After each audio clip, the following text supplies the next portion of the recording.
पुराने वाले अनुज स्टार्ट करें क्या? जी। हाँ यस। फ्रेंड्स, अल्लाह, पिछली बार जो है हम ये चर्चा कर रहे थे कि कुरान शरीफ के अंदर दो ऐसे चैप्टर हैं, एक तो चैप्टर नंबर 75 और एक चैप्टर नंबर 55, जहाँ ईश दूध बाप की जो किताब है बयान, उसका नाम आया है। और चैप्टर 55 की 1 से 4 तक की जो आयतें हैं, क्योंकि बहुत छोटी छोटी हैं और आसान हैं, उनको याद भी किया जा सकता है, याद भी रह सकती है, इसलिए हम उसकी चर्चा कर रहे हैं। इन आयतों के अंदर ये कहा गया है कि रहमान ने अल्लमल कुरान, कुरान की शिक्षा दी, खलकल इंसान, इंसान को पैदा किया, अल्लमहुल बयान, और उसको बयान की शिक्षा दी। होना ये चाहिए था, क्योंकि ऊपर के वर्ष में कुरान को तो वो जानते हैं कि एक पुस्तक है जो प्रॉफेट मोहम्मद पर अवतारित हुई थी, तो उसे पुस्तक की तरह लिया। लेकिन बयान को क्योंकि वो पुस्तक के रूप में नहीं जान सके कोई भी ट्रांसलेटर, इसलिए सबने अपना अपना दिमाग लगाया और बयान की जगह अलग अलग ट्रांसलेटर्स ने अलग अलग शब्दावली का उपयोग किया। वो आपको बताया था सब। रोडवेल ने उसको आर्टिकुलेटेड स्पीच कहा, आरबेरी ने एक्सप्लेनेशन शब्द यूज किया, और पिकथाल ने उसको अटरेंस शब्द यूज किया, और आखिरी में जिसको हम डिस्कस नहीं कर पाए थे और छूट गया था, बंद हो गया था, टाइम खत्म हो गया था, वो अब्दुल्ला यूसुफ अली का ट्रांसलेशन है जो सबसे लास्ट में दिया हुआ है। इस ट्रांसलेशन के अंदर जो उन्होंने बयान शब्द है उसको स्पीच के रूप में लिया, बोली के रूप में या बोलने के रूप में उन्होंने लिया। अब इसी स्लाइड को और सरल करते हुए आज की जो पहली स्लाइड है, अनुज जब उसको लगाएंगे 33B वाली स्लाइड, तो उसके अंदर जो है ये और थोड़ा सा सिंपल कर दिया उसको। केवल हमने इसी शब्द पे फोकस किया, बयान पे। तो बयान जैसा कि मैं आपको बता रहा था, रोडवेल ने ट्रांसलेट किया आर्टिकुलेटेड स्पीच। आवाज जोर से नहीं आ रही है। रोडवेल ने उसको ट्रांसलेट किया बराबर है यही आवाज। Articulated speech. आरबेरी ने उसको ट्रांसलेट किया एक्सप्लेनेशन या व्याख्या। पिकथॉल ने उसको ट्रांसलेट किया अटरनेस या वाणी। और जो अब्दुल्ला यूसुफ अली हैं, उन्होंने उसको ट्रांसलेट किया स्पीच या बोली। एक और उर्दू का बहुत मशहूर कुरान शरीफ का ट्रांसलेशन है मौलाना अशरफ थानवी का, तो उन्होंने उर्दू में उसके लिए गोयाई या बोलना शब्द उपयोग किया है। पर कोई भी ट्रांसलेटर ने इसके अलावा और भी ट्रांसलेशन जो कुरान के उपलब्ध हैं, किसी को भी अगर हम देखेंगे तो बयान एज ए बुक किसी ने ट्रांसलेट नहीं किया, क्योंकि वो उससे अनभिज्ञ थे। वो जानते ही नहीं थे कि एक अवतार आ चुकी और एक किताब उन पर बयान आई। लेकिन कुरान शरीफ तो ये कह रहा है कि जो है पहले उसको कुरान सिखाया, फिर उसके बाद जो उसको बयान की शिक्षा भी देगा। तो इस बात पे जो हम चर्चा कर रहे थे कि बयान का शब्द कुरान शरीफ के अंदर कहाँ पे आया है। अब देखें जो अगली स्लाइड है, क्या होता क्या है किस तरीके से कहाँ पे गलती होती है, इसके लिए ये जो स्लाइड है, इसके अंदर ऊपर ऋग्वेद का एक श्लोक दिया गया है, एक मंत्र दिया गया है। वो जो एक्चुअली वैदिक संस्कृत है, वो तो बहुत कठिन है, और उस वैदिक संस्कृत के जो शब्द हैं, उनको पढ़ना आसान नहीं है उतना, ना उसको समझना। तो वो श्लोक के अंदर क्या कहा गया, ऋग्वेद की बुक 4, और उसमें जो है ये युक्ति या मंत्र या श्लोक जो भी बोलो 71 नंबर का, तो उसको संस्कृत के अंदर सिंपल संस्कृत में, मॉडर्न संस्कृत में कहा गया है, मूर्ख जनः पुस्तकस पश्यम अपि न दृश्य। यानी मूर्ख जनः, यानी जो मूर्ख लोग हैं, पुस्तकश पश्यम अपि न दृश्य, यानी वो उनके पास बुक होती है, पुस्तक होती है, उसके बाद भी वो उसे नहीं देख पाते। फिर उसके बाद नीचे की जो लाइन है इसी श्लोक की, वो है श्रवणश अपि न शृणोति, यानी उनको जो है सुनने की भी ताकत नहीं, सुनते हैं पर जो है नहीं सुनने के जो है बराबर होता। तो जो मूर्ख जन है, पुस्तक को देखते हुए भी नहीं देखते और सुनते हुए भी नहीं सुनते। इसी बात को कुरान शरीफ के अंदर उसके चैप्टर 2 आयत नंबर 44, उसके अंदर कहा गया है, वह अंतुम ततलूनल किताब अफला ताकिलून, यानी यद्यपि तुम पुस्तक पढ़ते हो, क्या तुम अकल से काम नहीं लेते। यानी पढ़ते तो हो, लेकिन उस पे चिंतन मनन नहीं करते, उसके अर्थ को समझने की कोशिश नहीं करते। तो ये जो है बात बताई गई है। हमें जब भी हम किसी दूसरे धर्म ग्रंथ में ये खोजते हैं कि क्या ऐसे शब्द जो यहाँ पे आए ना, मूर्ख जन, वेदों के अंदर और कुरान शरीफ के अंदर, के क्या तुम अकल नहीं रखते, तो ये मूर्ख या बेवकूफ शब्द लगता है। ईश्वर जब भी उन लोगों की बात करता है जो उसकी पुस्तक, उसके विधान या उसके अवतारों का इनकार करते हैं, तो ईश्वर जो उनको मूर्खों के नाम से एड्रेस करता। और ये लगभग आपको हर धर्म ग्रंथ के अंदर ये बात मिल जाएगी।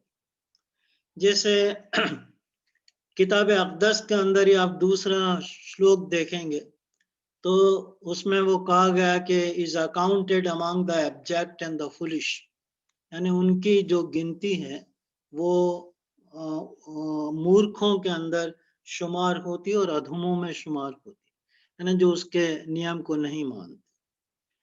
कुरान शरीफ में भी इसी बात को इस तरीके से कहा गया है कि वो हुम्मुल शफ़ा है, मतलब ऐसे लोग हैं जो कि सुफ़ाहा बोलते बेवकूफ को।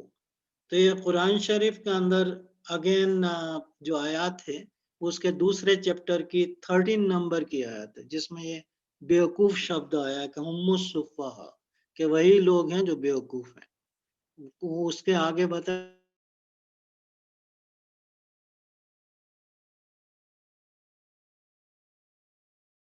था कि जो ईश्वर को नहीं मान। बाइबल के अंदर तो लगभग पे ईश्वर ने ये किया है, बेवकूफ शब्द यूज किया। जैसे उदाहरण के लिए ओल्ड टेस्टामेंट के अंदर साम नाम की एक बुक है, यानी वो साम का मतलब होता है भजन।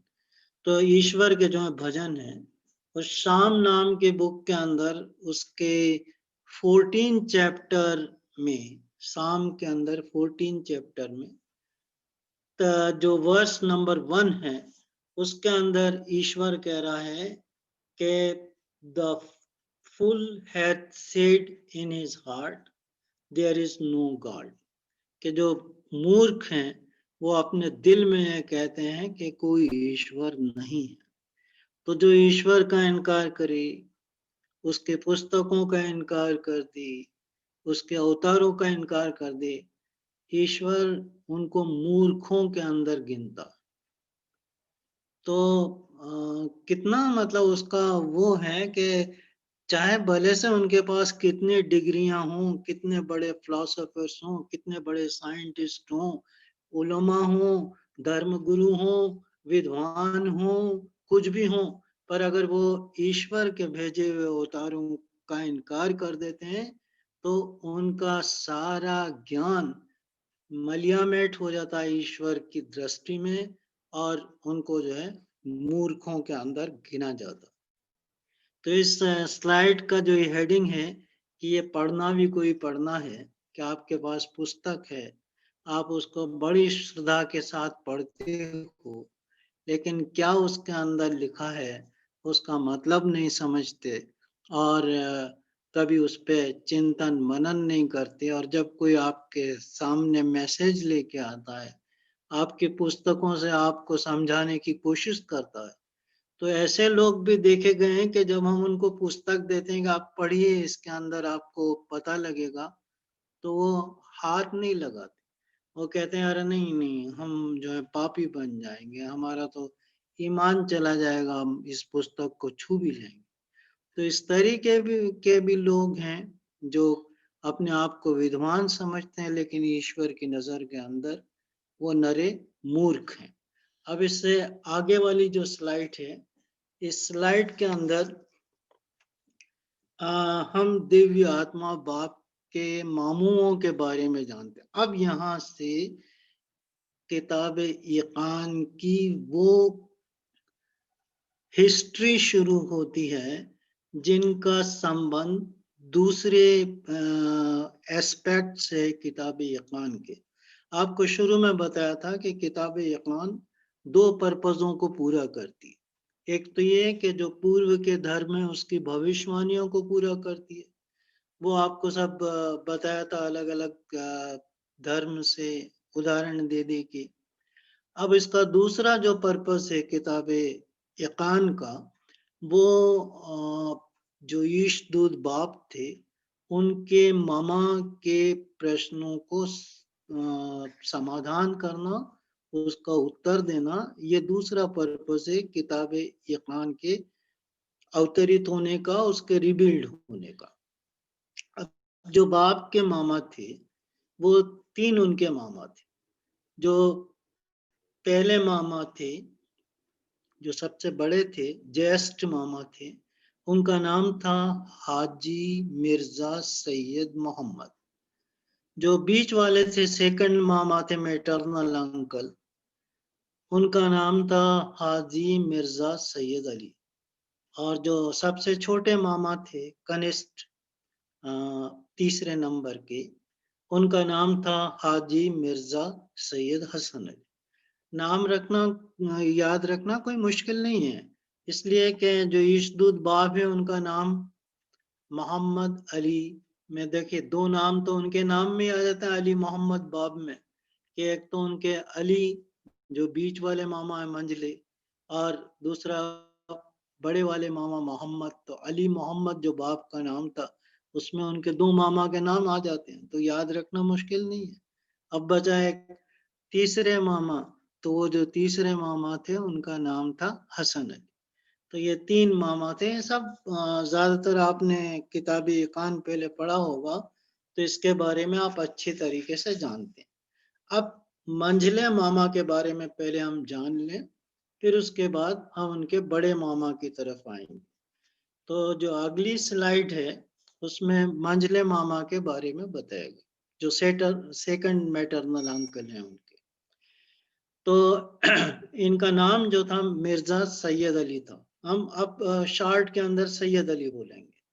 सैयद आप जानते हो उन लोगों को बोलते हैं या उन वंशजों को बोलते हैं जिनकी वंशावली प्रॉफेट मोहम्मद से मिलती हो।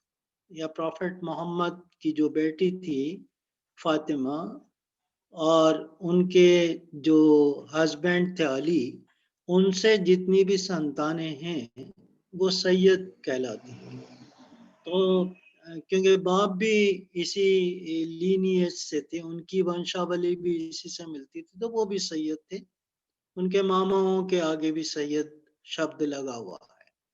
तो सैयद अली, इनका जो टाइटल था वो खाले आजम भी था। खाल अरबी पर्शियन में और इवन उर्दू के अंदर, उर्दू में बिगड़ गया तो खाल की जगह खालू बोलते थे, लेकिन जो खाल है उसका अर्थ होता मैटरनल अंकल, और आजम यानी बड़ा, यानी दूसरे शब्दों में हम बोलेंगे महानतम मामा। तो ये बीच के थे, लेकिन इनका जो टाइटल था वो था खाले आजम। बाल्य अवस्था से ही ये बाप को पाला पोसा बड़ा किया, साल संभाल की, तो बाप शुरू से ही इनके साथ रहे थे। अब यहाँ पे देखिए हिस्ट्री के अंदर अगर हम खोज करते हैं तो हमें दो डाइवर्जेंट व्यूज मिलते हैं, दो अलग अलग ओपिनियन हमको मिलते हैं इसके अंदर। अगर हम शहीदों की गाथा डान ब्रेकर देखें, जिसको नबील ने लिखा है, तो उसमें तो उन्होंने ये बताया बाप के बारे में कि जब वो दूध पीते बच्चे थे, बहुत छोटे थे मतलब उम्र में, तभी उनके जो पिता थे आका रदा, उनका जो है स्वर्गवास हो गया था। तो बहुत बचपन के अंदर ही वो यतीम हो गए थे ईशदूत बाप, और तभी से जो उनके मामा के पास थे। लेकिन अगर हम एक दूसरी हिस्ट्री इसकी देखें, जिसको तारीख अम्र शर्तीज के नाम से जानते हैं, तारीख अम्र शर्तीज, तो उसमें वर्णन आया है ईशदूत बाप के पिता का। और उस वर्णन को पढ़ने से ऐसा लगता है कि जब बाप 5 साल के थे तब तक उनके पिता जीवित थे। तो समझ में आ रही है ना बात कि ओपिनियन जो था, दृष्टिकोण आथर्स का, इतिहासकारों का अलग अलग है। नबील के अनुसार तो बहुत बचपन में ही उनके पिता का स्वर्गवास हो गया था, लेकिन जो दूसरी हिस्ट्री है अमीर सरतीजी, उसके अंदर जो है ये बताया गया है कि वो 5 साल तक के थे तब तक उनके पिताजी जीवित थे, उसके बाद उनका स्वर्गवास होगा। खैर एनीवे, पर बचपन से ही फिर वो अपने मामा के पास रहे। उनके मामा, क्योंकि बचपन से उन्होंने उनको देखा था, और हम सब जानते हैं कि शुरू से ही कोई प्रॉफिट होता है उसको कहीं से ज्ञान प्राप्त करने की जरूरत नहीं होती, ईश्वर की तरफ से उसको शुरू से ही सारी चीजों का ज्ञान रहता है, वो धीरे धीरे उसको जो प्रकट करता है। आप सब जानते हैं कि बाप को जब वहां पे ले जाया गया था, एक उनके टीचर थे सैयद आबिद, और वहाँ उनसे कहा गया था कि आप पहला शब्द पढ़ो जिससे कुरान शरीफ शुरू होता है, बिस्मिल्लाह। तो उन्होंने कहा था कि पहले इसका अर्थ बताइए, फिर उन्होंने आनाकानी की कि बच्चा है क्या समझेगा, तो उन्होंने कहा कि अगर आप परमिशन दे तो मैं बताऊं, और फिर जो उन्होंने बताना शुरू किया उसका अर्थ, और जो बिस्मिल्लाह आप जानते हैं, बिस्मिल्लाह रहमान रहीम, तो उसके अंदर 3 शब्द आते हैं, अल्लाह, रहमान और रहीम। उस बच्चे बाप ने इन 3 शब्दों का जो विश्लेषण किया, तो उनके जो गुरु थे आबिद, वो जो है चकित रह गए कि ऐसा तो मैंने एक्सप्लेनेशन कभी पढ़ा ही नहीं। तो मित्रों, हम जानते हैं, हम इस कुरान की इस आयत को पहले डिस्कस कर चुके हैं, और उसमें आपके साथ ये चर्चा की थी कि इसमें बा का क्या महत्व है, और बा के नीचे जो डॉट है, नुक्ता है, पॉइंट है, बिंदु है, उसका क्या महत्व है, हम इस पे चर्चा कर चुके थे। तो क्योंकि जो उसके नीचे का डॉट है वो स्वयं बाप कहते हैं कि वो मैं हूँ, वो नुक्ता ओला तो मैं हूँ, वो आदि बिंदु मैं हूँ। तो आदि बिंदु जो बचपन से था वो उस वर्ष का अर्थ अपने गुरु को बता रहा था, जिसने जिसने कभी पहले इस तरीके से सुना नहीं था। तो हम ये जानते हैं कि बाल्य अवस्था से ही उसके अंदर ऐसे गुण थे जो उनके इन मामा ने, मंझले मामा ने, सैयद अली ने देखे थे, और वो जानते थे कि ये जो है एक अद्भुत जो है बालक है और इसके अंदर कुछ विशेषता है। 1845 के अंदर जब बाप अपना डिक्लेरेशन कर चुके थे, आप जानती हो 1844 के अंदर उन्होंने डिक्लेयर किया था सीराज में। तो जब 1845 के अंदर कुद्दूस जब तबरीज आए तो यहाँ पे वो इनके मामा से मिले थे, और मामा से मिलने के बाद 1845 के अंदर इनके जो मंझले मामा थे, इन्होंने इस बात को स्वीकार कर लिया था कि जो मेरा भांजा है यानी ईशदूत बाप जो हैं वो वास्तव में ईश्वर के अवतार हैं और एक नया धर्म लेके आए। तो 1845 में इन्होंने ईशदूत बाप को स्वीकार कर लिया था, यानी 1 साल बाद ही। और उनके बारे में कहा जाता है कि जितने भी अफनान थे, अफनान बोलते हैं जो ईशदूत बाप के परिवार के पुरुष सदस्य हैं, उनको अफनान के। तो अफनानों के अंदर जो है वो प्रथम व्यक्ति थे, प्रथम पुरुष थे ये मंझले मामा, जिन्होंने बाप को स्वीकार कर लिया था बहुत जल्दी। और उनके बारे में ये भी कहा जाता है कि जो जीवित अक्षर थे उनमें उनके बाद इन्हीं का नंबर आता है जिन्होंने इन्हें स्वीकार किया था। तो जीवित अक्षरों के बाद इनका नंबर आता है जो इन्होंने स्वीकार किया। फिर ये जब तीर्थ यात्रा से लौटे थे बाप, जैसा कि आप जानते हैं कि डिक्लेरेशन के बाद कुद्दूस को लेके बाप जो है वो तीर्थ यात्रा पे गए थे, और जब वो वहां से वापस आए तो उनको अरेस्ट करने का प्रबंध ईरान की गवर्नमेंट ने कर लिया। तब जो उनकी बेल थी, उनकी जो जमानत दी थी, वो इन्हीं मामा ने दी थी, मंझले मामा ने, सैयद अली, इन्होंने जो है इनकी जमानत दी थी। 1849-1859 के बीच वो बाप से मिलने चहरीक के अंदर गए थे। तो चहरीक के किले में जहाँ बाप को कैद करके रखा गया था, वहाँ ये मंझले मामा उनसे मिलने गए थे। वहां से जब ये लौट रहे थे 1850 के अंदर, 1850 के अंदर, तब तेहरान के अंदर उनको कैद कर लिया गया, और कैद करने के बाद उनसे ये कहा गया कि आप बाबी बन गए, इसलिए आपको जो पनिशमेंट दिया जाएगा, पनिशमेंट भी कोई छोटा मोटा पनिशमेंट नहीं था, आपको जो है शहीद कर दिया जाएगा, है ना। उनके उनके शब्दों में तो कत्ल कर दिया जाएगा, लेकिन हमारे लिए वो शहीद है। तो आपको जो है शहीद कर दिया जाए। अब जब वो तेहरान में इंटर हुए थे, तभी जो है बहाउल्लाह के ब्रदर मूसा, उन्होंने मिर्जा मूसा ने इनको चेतावनी दे दी थी कि आपके बारे में गवर्नमेंट जान चुकी है कि आप बाप को स्वीकार कर चुके हैं, आप बाबी बन चुके हैं, इसलिए आप तेहरान से निकल जाइए और अपने आप को सुरक्षित कर लीजिए। लेकिन इन्होंने मना कर दिया कि नहीं, जो जो होगा मैं उसे देखूंगा, लेकिन मैं ऐसे छिप के और दौड़ के और भाग के जो है नहीं रह सकता।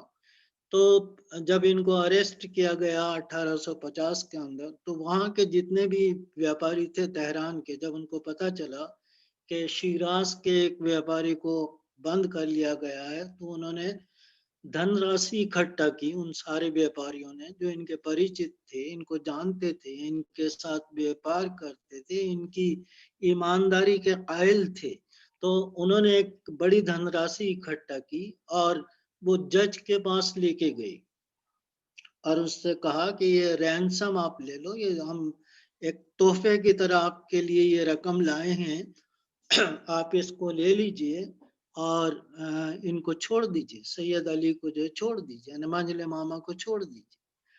तो जज ने कहा कि हाँ ठीक है, मैं तैयार हूँ, वो मैं इनको छोड़ दूंगा, लेकिन बस इनको सिर्फ इतना अपने मुंह से बोलना है कि ये बाबी नहीं है और ये जो उनका पुराना धर्म है उसी को जो है ये मानते हैं, इतना भर उनको बोलना, मैं उनको छोड़ दूँ।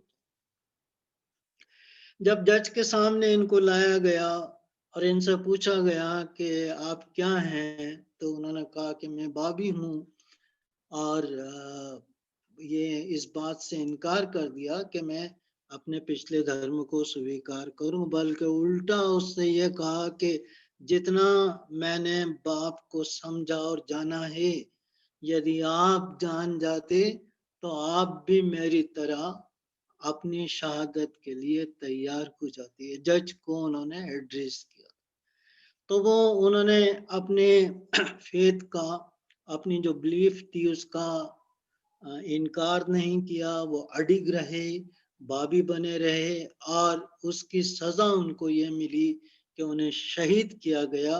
और जो तेहरान के 7 शहीद हैं उनमें जो है एक उनका नाम भी है।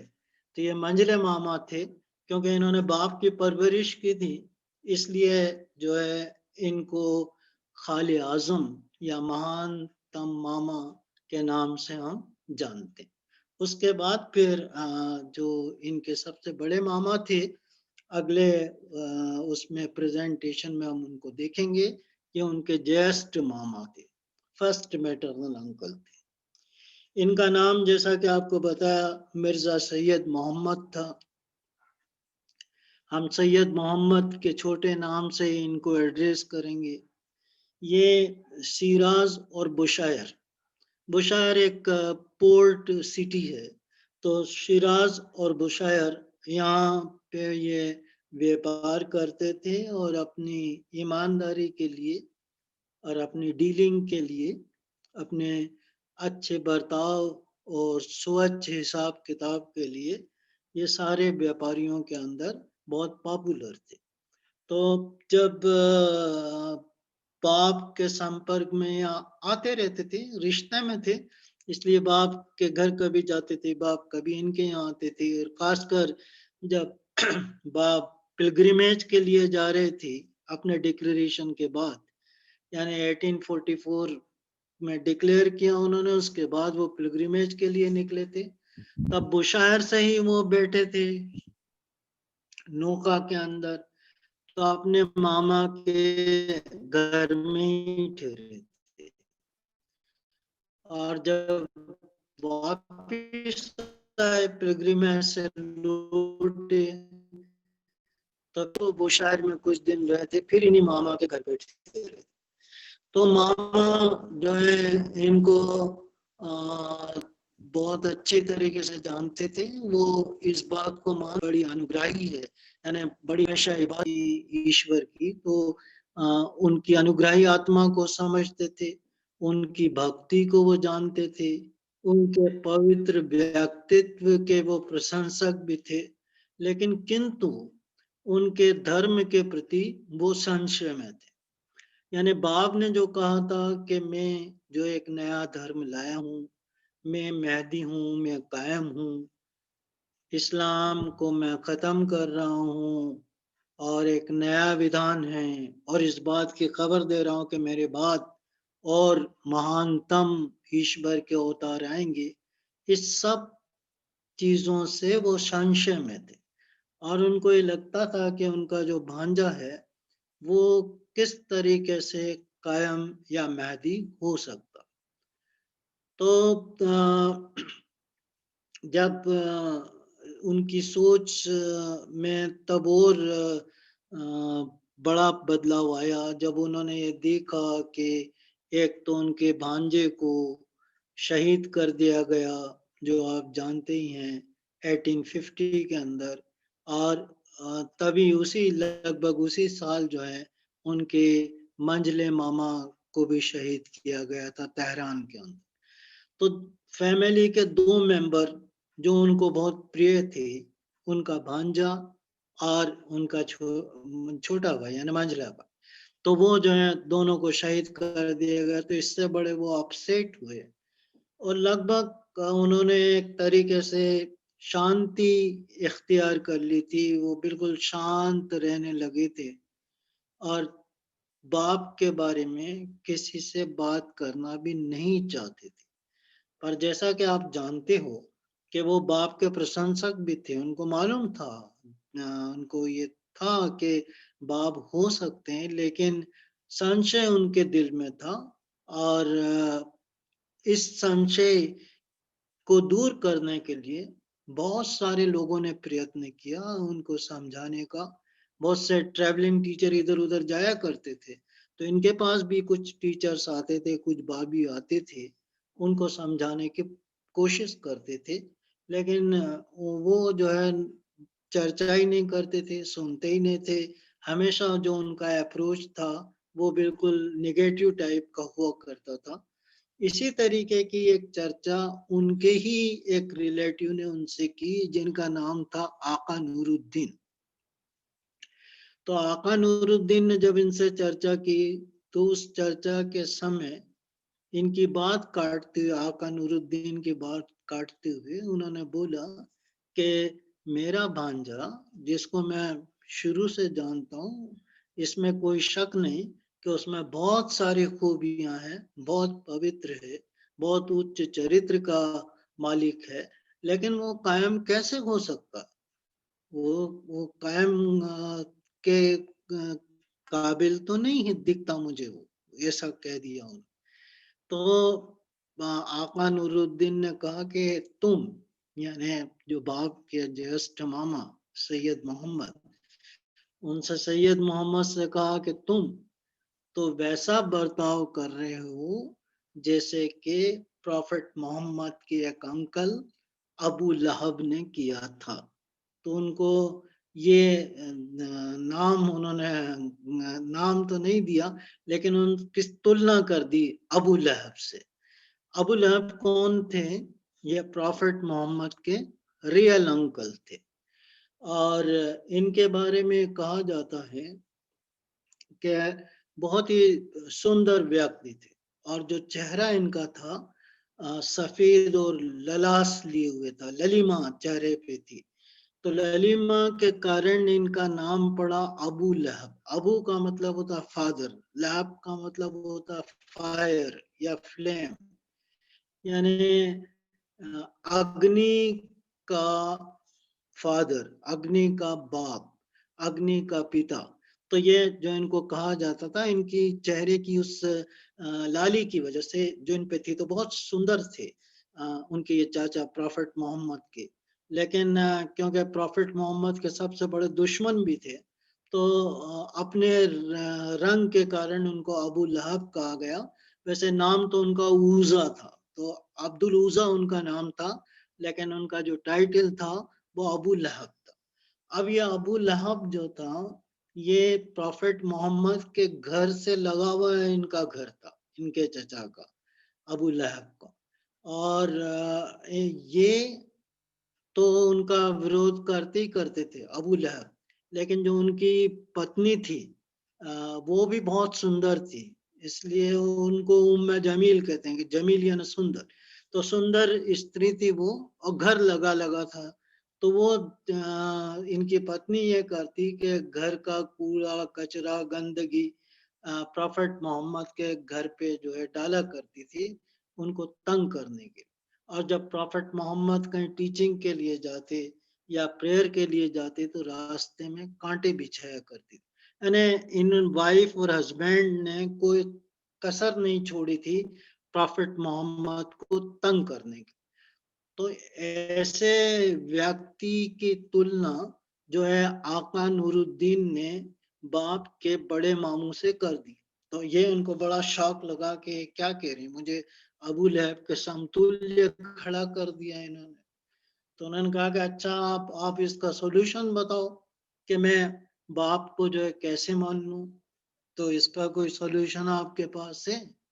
तो उन्होंने कहा कि हाँ, इसका सॉल्यूशन है मेरे पास, और वो सॉल्यूशन ये है कि आप जो है यात्रा पे निकलिए और सबसे पहले तो आपकी जो बहन है, यानी जो ईशदुद बाप की माँ, उनके पास जाइए जो करबला के अंदर रहती हैं, उनसे मिल के आइए। फिर वहाँ जो श्राइन है करबला के अंदर इमाम हुसैन का जो समाधि है, उसके दर्शन कीजिए। उसके बाद फिर जब आप नजफ आए, जहाँ पे अली की समाधि है, तो वहाँ के दर्शन करें। और उसके बाद फिर मेरा ये आपसे निवेदन है कि आप अपनी जो शंकाएं लेकर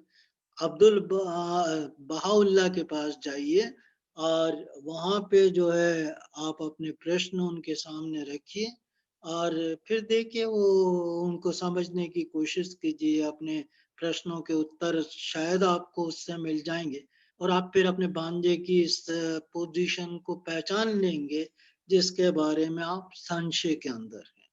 तो ये एक हिस्ट्री थी कि किस तरीके से बाप के जो ज्येष्ठ मामा थे वो बहाउल्लाह के संपर्क में बगदाद के अंदर आए। अब जो तीसरे बस मामा आधा थे मिनट सबसे बचा है, छोटे, हाफ मिनट, आधा मिनट। आधा मिनट, अच्छा अच्छा, आधा मिनट बचा।